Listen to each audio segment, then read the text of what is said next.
नमस्कार, आप देख रहे हैं के न्यूज। मैं हूं आपके साथ सोनी चौहान और खास पेशकश में आपका स्वागत है। आज हम सबसे पहले बात करेंगे राहुल गांधी की कास्ट एंगल दांव की और साथ ही जम्मू कश्मीर विधानसभा चुनाव की हलचल और चुनाव में पीडीपी की चुनौतियों पर बात होगी। वहीं उत्तराखंड नगर निकाय के चुनाव के सस्पेंस पर हमारी खास रिपोर्ट देखिए। तो चलिए चलते हैं अब खबरों के विस्तार।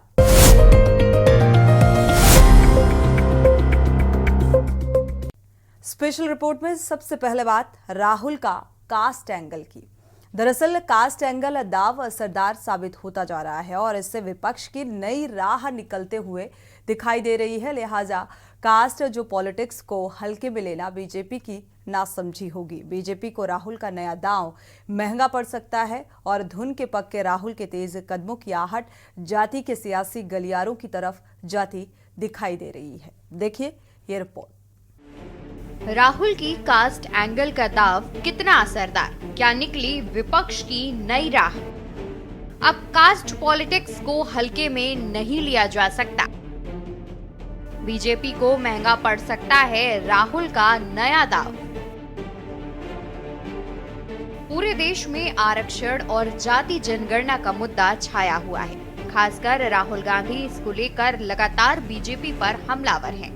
संविधान को खत्म किए जाने का राहुल गांधी बीजेपी पर आरोप लगातार लगा रहे हैं। लोकसभा चुनाव में इन सभी मुद्दों पर राहुल गांधी का जोर रहा है।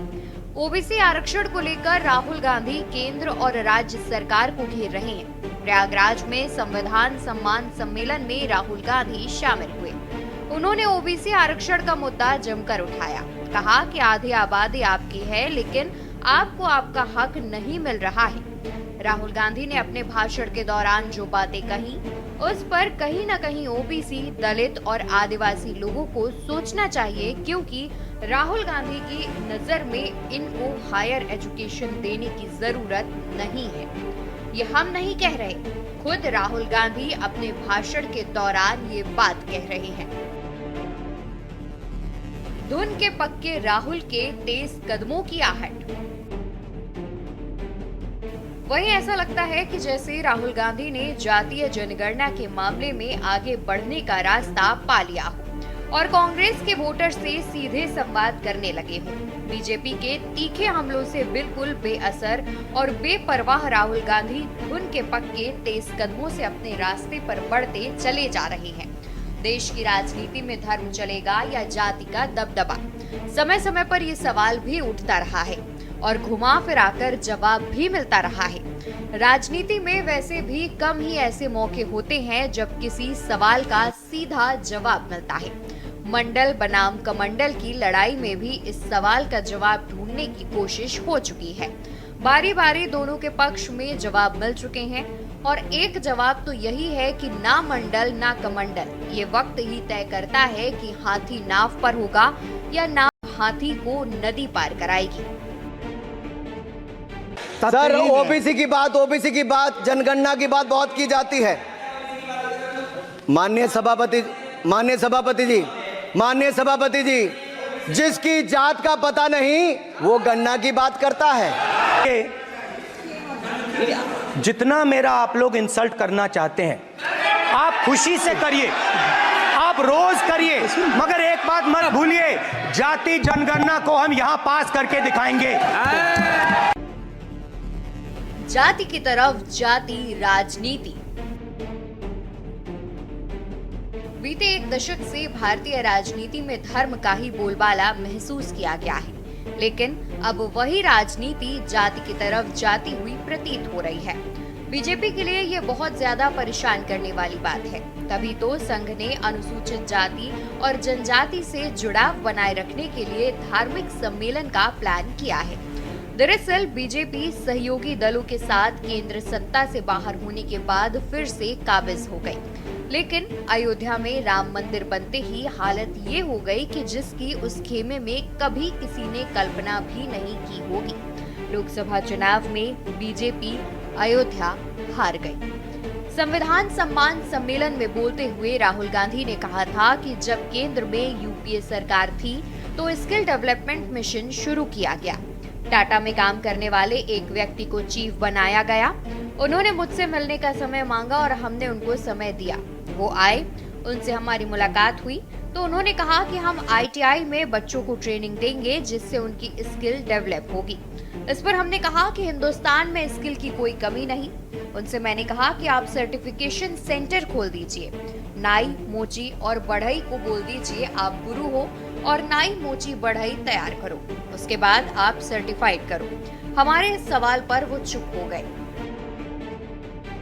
मजाक का दौर खत्म, गंभीर होने का वक्त है। आपने सुना होगा पहले अपने भाषणों में, हर भाषण में नरेंद्र मोदी जी कहते थे कि मैं ओबीसी हूं।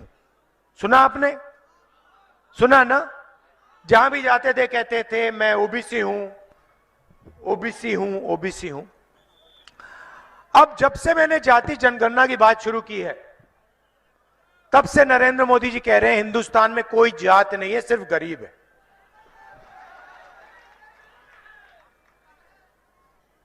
कोई जात नहीं है, सिर्फ गरीब है, मगर नरेंद्र मोदी ओबीसी है। मतलब एक ही ओबीसी बचा हिंदुस्तान में, उसका नाम है नरेंद्र मोदी।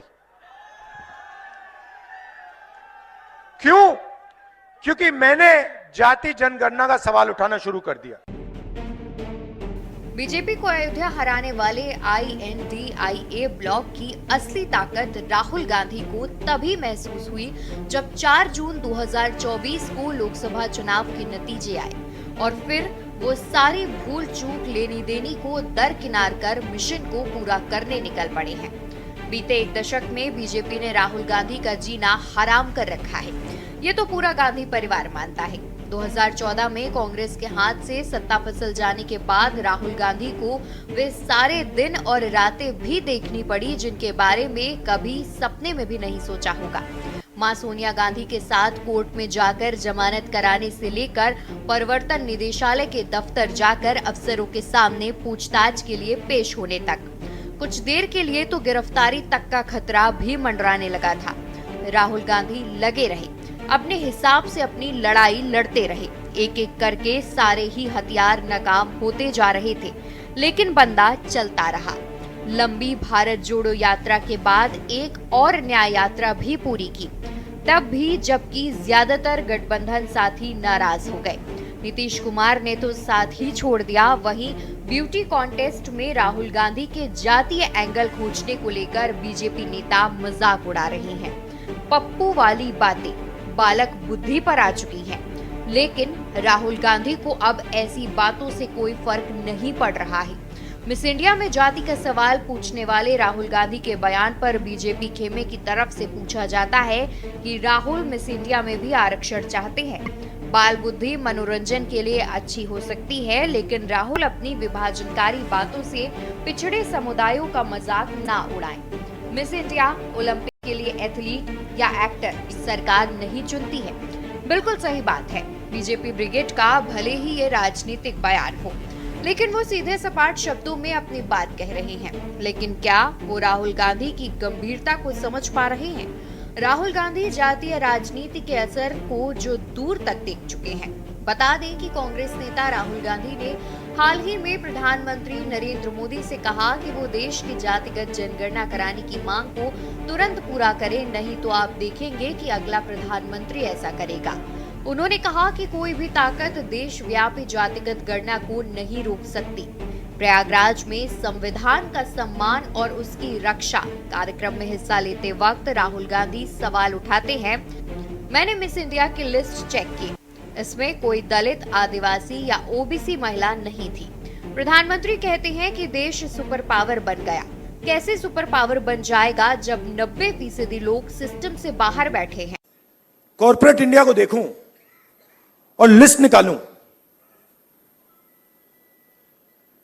और हिंदुस्तान के 500 सबसे बड़े उद्योगपतियों की लिस्ट निकालूं, मैंने निकाला है, उसमें आपको एक भी दलित, एक भी आदिवासी, एक भी पिछड़े वर्ग का व्यक्ति नहीं मिलेगा। और सिर्फ कॉर्पोरेट इंडिया की बात नहीं कर रहा हूं, आप जुडिशरी देख लीजिए, कॉर्पोरेट इंडिया देख लीजिए, मीडिया देख लीजिए। आप मुझे बता दो, नेशनल मीडिया में दलित एंकर का नाम बता दो मुझे, आदिवासी एंकर का नाम बता दो, ओबीसी एंकर का नाम बता दो, कौन है बता दो। तो नैरेटिव बनाते हैं ना। आप देखिए, हिंदुस्तान में 50% आपने कहा कि आधी आबादी ओबीसी है, उसमें आप 15% दलित जोड़ दीजिए, 8% आदिवासी जोड़ दीजिए।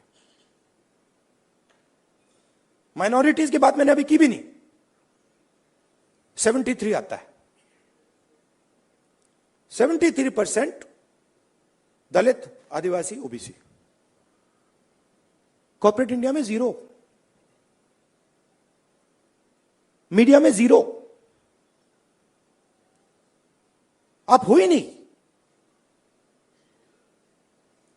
तो अब हम अगर पॉलिसी बनाएंगे और हिंदुस्तान की जो सच्चाई, जो रियलिटी है, उसकी बेसिस पे हम पॉलिसी नहीं बनाएंगे तो उसका क्या मतलब है?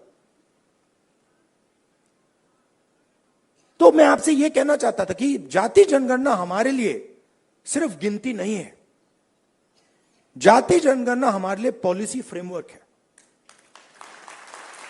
और एक प्रकार से हमारा गाइड, जैसे कॉन्स्टिट्यूशन हमारा एक गाइड है जिसपे ये लोग रोज आक्रमण कर रहे हैं, जाति जनगणना,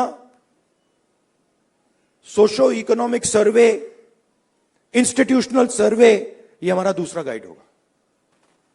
और हमारा लक्ष्य है कि जो मैंने आपसे कहा कि 10 सिलेंडर की गाड़ी है, 9 सिलेंडर बंद पड़े हुए हैं, तो हमारा लक्ष्य है कि 10 के 10 सिलेंडर काम करें। आपको बता दें कि ये बात राहुल गांधी ने कोई पहली बार नहीं कही है। संसद का विशेष सत्र बुलाकर जब महिला आरक्षण विधेयक पेश किया गया था, तब भी राहुल गांधी ने ऐसी बातें की थी।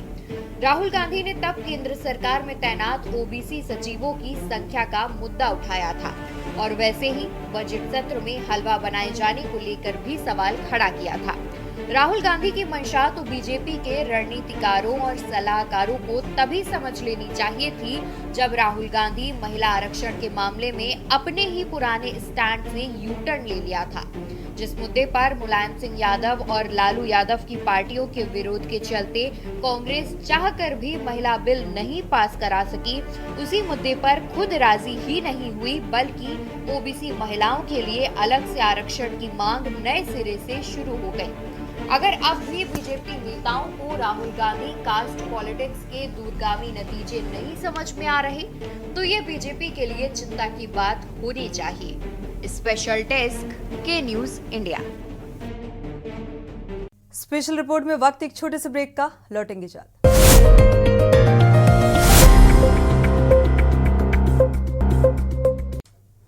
अगली रिपोर्ट जम्मू कश्मीर विधानसभा चुनाव से जुड़ी हुई और इसको लेकर हलचलें तेज होती जा रही हैं और इस चुनाव में पीडीपी की चुनौतियां कम नहीं हैं। आपको बता दें कि 2014 के विधानसभा चुनाव में बीजेपी के साथ सरकार बनाई गई थी और जबकि 2002 का अगर जिक्र किया जाए तो चुनाव में पीडीपी ने 16 सीटें जीती थी। पीडीपी कांग्रेस के साथ गठबंधन सरकार का नेतृत्व कर चुकी है और इस चुनाव में पीडीपी की सबसे बड़ी परीक्षा है। गठबंधन के लिए किसी भी पार्टी का साथ नहीं मिल रहा है और पूर्व विधायकों और नेताओं का पार्टी छोड़ना बुरे संकेत है। देखिए ये रिपोर्ट। पीडीपी की क्या है चुनौतियां? 2014 के विधानसभा चुनाव में पीडीपी ने पुंछ और राजौरी से 28 सीटें जीती थी। 2014 के विधानसभा चुनाव में पीडीपी ने भाजपा के साथ सरकार बनाई थी। 2002 के चुनाव में पीडीपी ने 16 सीटें जीती थी, लेकिन कांग्रेस के साथ गठबंधन का नेतृत्व किया था। इस चुनाव में पीडीपी की सबसे बड़ी परीक्षा है। गठबंधन के लिए किसी भी पार्टी का साथ नहीं मिल रहा है। पूर्व विधायकों व नेताओं का पार्टी छोड़ना बुरे संकेत। पीडीपी हाल के लोकसभा चुनाव में प्रदेश में एक भी सीट नहीं जीत पाई।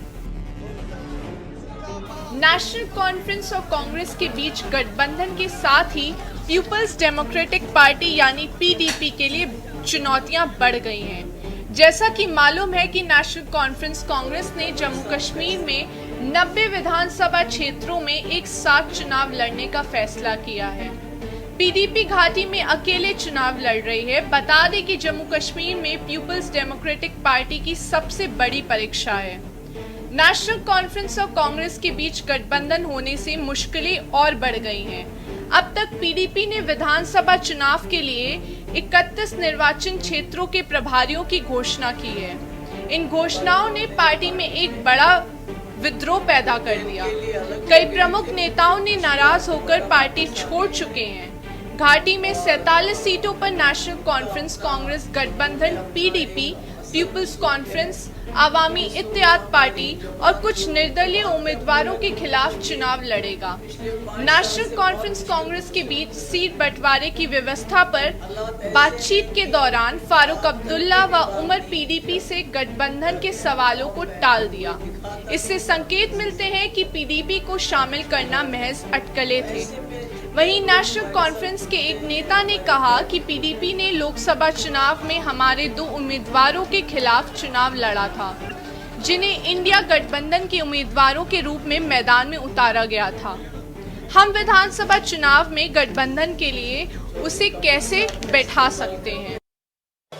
चौधरी कमर साहब का इस्तेमाल करते हैं पार्टी में। कुछ देर के लिए अलग हो गए थे, मुझे खुशी आज दोबारा वापस आ गए हैं और इनका अपना लोगों में अपना एक असर रसूख है। इस वक्त हमारी जमात क्या पूरा जम्मू कश्मीर पिछले 5 साल से बहुत मुश्किल दौर से गुजर रहा है। हालात ऐसे हैं कि बात करके भी बात नहीं की जाती है। डर है, खौफ है, अब कोई दिखाता नहीं पर अंदर से सबको डर है, मुश्किलात हैं। तो ऐसे में जितने लोग हमारे साथ जुड़ते हैं, हमारी पार्टी को मजबूत बनाते हैं, तो उससे जम्मू कश्मीर के लोगों की आवाज मजबूत बनती है पार्टी में। आपको बता दें कि पीडीपी अपने गठन के बाद से 1999 में नेशनल कॉन्फ्रेंस की मुख्य प्रतिद्वंदी थी। पिछले 25 वर्षों में नेशनल कॉन्फ्रेंस के 2 बार सत्ता से बाहर रखा। लिहाजा मुख्य प्रतिद्वंदी को फिर से संगठित करने में मदद क्यों करनी चाहिए, जो 2019 के बाद अपना वजूद बचाने के लिए संघर्ष कर रहा है। वहीं कांग्रेस पीडीपी का जिक्र तक नहीं करना चाहती। कांग्रेस सूत्रों के अनुसार पीडीपी कभी भी लूप में नहीं थी और कुछ अफवाहें शुरू में फैलाई गईं, लेकिन जब नेशनल कॉन्फ्रेंस कांग्रेस ने खुले तौर पर गठबंधन की घोषणा की तो उन पर विराम लग गया। नेशनल कॉन्फ्रेंस कांग्रेस के बीच चुनाव पूर्व गठबंधन इंडिया गठबंधन व्यवस्था के तहत हुआ है। आपको बता दें कि अब तक पीडीपी ने विधानसभा चुनाव के लिए 31 निर्वाचन क्षेत्रों के प्रभारियों की घोषणा की है। इन घोषणाओं ने पार्टी में एक बड़ा विद्रोह पैदा कर दिया। कई प्रमुख नेताओं ने नाराज होकर पार्टी छोड़ चुके हैं। राजनीतिक विश्लेषकों के अनुसार 2014 के विधानसभा चुनाव परिणामों के बाद भाजपा के साथ पीडीपी का गठबंधन और नेताओं कार्यकर्ताओं की वफादारी को महत्व न देने से पीडीपी में नाराजगी का बड़ा कारण माना जा रहा है। 12 से 15 जीतने योग्य पूर्व विधायकों व नेताओं का छोड़ना और पार्टी का लोकसभा चुनाव हारना एक झटका है। स्पेशल डेस्क के न्यूज इंडिया। और अब बात उत्तराखंड के नगर निकाय चुनाव को लेकर, कब होंगे इस पर सस्पेंस लगातार जारी है।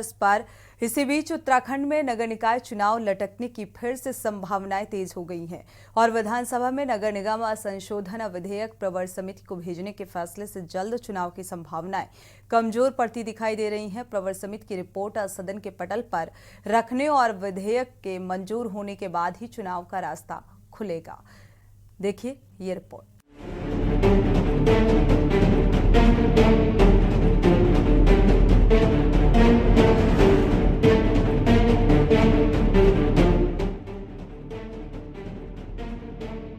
देवभूमि उत्तराखंड में निकाय चुनाव पर संशय के बादल छटने का नाम नहीं ले रहे हैं। दिन प्रतिदिन ये बादल और घने होते जा रहे हैं। ऐसा ही कुछ मौजूदा परिस्थिति में भी देखने को मिल रहा है। दरअसल विधानसभा में नगर निगम संशोधन विधेयक प्रवर समिति को भेजने के फैसले से जल्द चुनाव की संभावनाएं कम हैं। प्रवर समिति की रिपोर्ट सदन के पटल पर रखने और विधेयक के मंजूर होने के बाद ही निकाय चुनाव का रास्ता खुलेगा। वहीं प्रवर समिति को अपनी रिपोर्ट 1 महीने में देनी है। इस रिपोर्ट को विधानसभा के पटल पर रखने और विधानसभा से विधेयक का पारित कराने को विशेष सत्र बुलाना होगा। हालांकि सरकार का दावा है कि वो निकाय चुनाव के लिए तैयार है, जबकि विपक्ष सत्ता पक्ष पर निकाय चुनाव से बचने का आरोप लगा रहा है। जब हम लोग विधानसभा में चर्चा कर रहे थे तो बहुत सारी खामियां हमको जो ओबीसी का सर्वे हुआ उसमें दिखाई पड़ी और उसको लेकर लगभग सत्ता पक्ष के भी सभी विधायकों ने ये कहा कि मामला प्रवर समिति को सौंप दिया जाए और आज वो सौंप भी दिया गया है। तो प्रवर समिति में वो सारी प्रक्रिया जो इसमें अपनाई गई है उसकी पारदर्शिता कितनी उसमें अपनाई गई, क्या उसके मानदंड रखे गए, तो वो सारा एक स्टडी का विषय है। जब प्रवर समिति में विषय आएगा तो पूरा स्टडी करेंगे और उसके बाद देखेंगे उसमें उसको अप्रूवल देना चाहिए या उसको नए सिरे से करना चाहिए, तो उसके बाद ही जाके कहीं आगे की प्रक्रिया संभव हो पाएगी। नगर निकाय चुनाव को लेकर के सरकार लगातार 9 महीने से झूठ बोल रही है। तय समय पे चुनाव होने चाहिए थे, तब आपने यहाँ पर प्रशासक बिठाए। विपक्ष तब भी चाहता था कि तय समय पे चुनाव हो और 6 महीने बाद जब प्रशासकों का कार्यकाल समाप्त हो गया फिर आपने जो है प्रशासकों का कार्यकाल बढ़ा दिया और माननीय हाईकोर्ट में पहले भी हल्फनामा दिया था कि हम समय पे चुनाव कराएंगे और अब फिर से माननीय हाईकोर्ट में हल्फनामा दिया है कि 25 अक्टूबर तक चुनाव करा लिए जाएंगे। और दूसरी ओर विधानसभा में आपने जो है नगर निकाय संशोधन विधेयक ला करके प्रवर समिति को सौंप दिया। इसका सीधा सीधा मतलब है कि सरकार निकाय चुनाव से भागना चाहती है और बहाने तलाश रही है चुनाव से भागने का, क्योंकि निकायों की स्थिति आप देख लीजिए, वहां पर विकास के काम आपने पिछले 7 सालों में किए नहीं है। नालियों का निर्माण नहीं हुआ है, ड्रेनेज का सिस्टम नहीं सुधरा है, सफाई की व्यवस्था चरमराई हुई है, जगह जगह जल भराव की स्थितियां हैं, कहीं भी नए पार्क नहीं बने हैं, पुराने पार्कों की हालत भी बहुत खराब स्थिति में है। तो जनाक्रोश है और जनाक्रोश को देख के ही बार बार जो है चुनाव टालने का बहाना तलाशा जा रहा है और अब जो नगर निकाय संशोधन विधेयक है उसको भी जानबूझ करके लटकाया गया है। हमने नगर निकायों के लिए हमारे प्रभारी हैं जयप्रकाश उपाध्याय जी लगातार पूरे प्रदेश में जनपदों में जिलाध्यक्षों से, महानगर अध्यक्षों से, नगर अध्यक्षों से अपने संपर्क साध के निकायों की तैयारी के लिए हमने पूरी तैयारी कर ली है। और हमने एक और प्रयास किया है जिसका संज्ञान मैं आपको देना चाहूंगा। अभी जो है हमने 8 तारीख को जितने भी हमारे समान विचारधारा वाले संगठन हैं, छात्र गैर राजनीतिक छात्र संगठन हैं, बेरोजगार संगठन हैं, समसामयिक विषयों के चिंतक पुरुष जितने भी हैं, सभी संगठनों को हम एक मंच में लाके निकाय चुनाव में एक नया ऑप्शन जनता के बीच में रखना चाह रहे हैं। और 8 तारीख को हमारी उसमें बैठक होगी, आगे की रूपरेखा उसमें तय होगी, रणनीति तय होगी और उसमें हम एक संयुक्त रूप से एक मंच के माध्यम से, एक मोर्चे के माध्यम से नगर निकाय चुनाव में जाएंगे। आपको बता दें कि प्रदेश के 100 नगर निकायों का 5 वर्ष का कार्यकाल पिछले साल 2 दिसंबर 2023 को खत्म होने के बाद उन्हें प्रशासकों के हवाले कर दिया गया था और इसके बाद ही धामी सरकार ने जून 2024 में 3 माह के लिए प्रशासकों का कार्यकाल बढ़ा दिया था। वहीं अब एक बार फिर प्रशासकों का कार्यकाल सितंबर माह में पूरा हो रहा है, लेकिन निकाय चुनाव को लेकर असमंजस की स्थिति बरकरार है।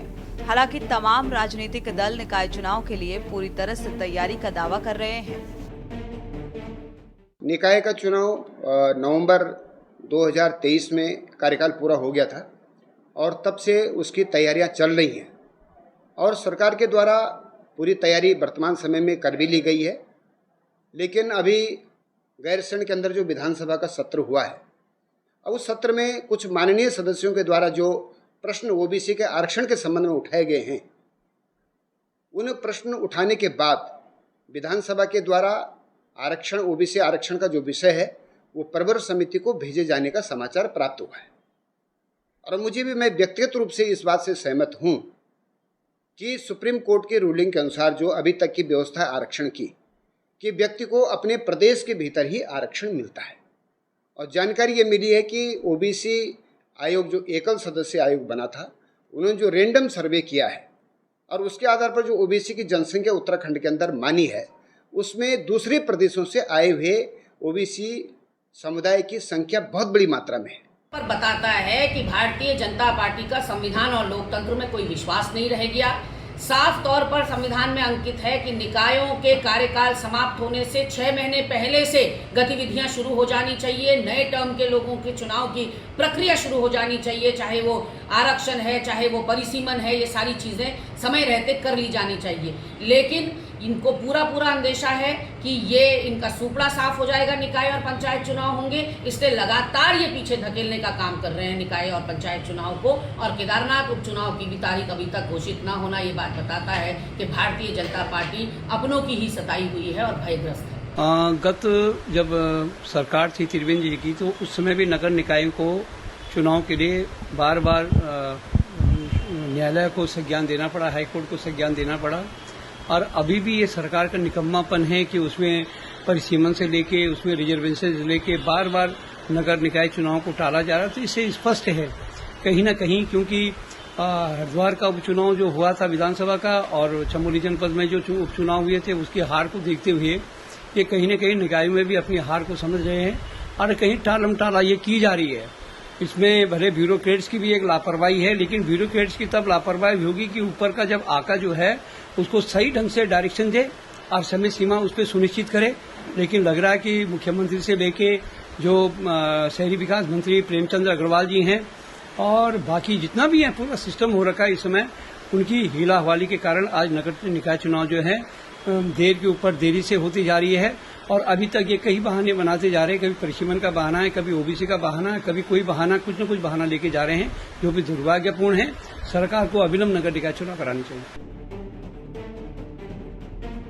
कुल मिलाकर मौजूदा परिस्थिति में एक बार फिर नगर निकाय चुनाव लटकने की पूरी संभावना है। विधेयक प्रवर समिति को भेजने के बाद अब स्थिति पूरी तरह बदल गई है। ऐसे में 5 सितंबर को हाई कोर्ट में होने वाली सुनवाई बेहद अहम हो गई है और इसमें हाई कोर्ट की ओर से क्या रुख अख्तियार किया जाता है, इस पर सभी की नजर है। इसके अलावा भी देखना होगा कि क्या धामी सरकार विशेष सत्र बुलाती है, आखिर सरकार कोर्ट में अपना क्या पक्ष रखेगी, आखिर क्यों सरकार ने समय रहते निकाय चुनाव नहीं कराए। Uttarakhand desk report. Special report में मेरे साथ फिलहाल बस इतना ही। आगे खबरों के लिए आप देखते रहिए के न्यूज़ इंडिया।